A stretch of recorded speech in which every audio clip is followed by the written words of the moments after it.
કારણ કે મારું નહીં કહેવાનું, મારો મહાદેવ બોલે છે ને હું બોલું છું ભાઈ કે ધારત ને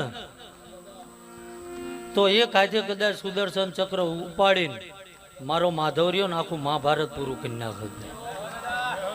પણ જ્યાં જરૂર પડી ત્યાં અર્જુનને કીધું હું તારો રથ હાંકું છું, તું વિંધવાના શરૂ કર. એટલે સમજાય તો ઠીક, સમજાય હે ને ભાઈ? જો કદાચ કઈ ખારું હોય, માધવના ઘરની દયા હોય અને ચારેય વેળા હારી નીકળતી હોય તો કોક ગરીબ માણાની મદદ કરજો ભાઈ.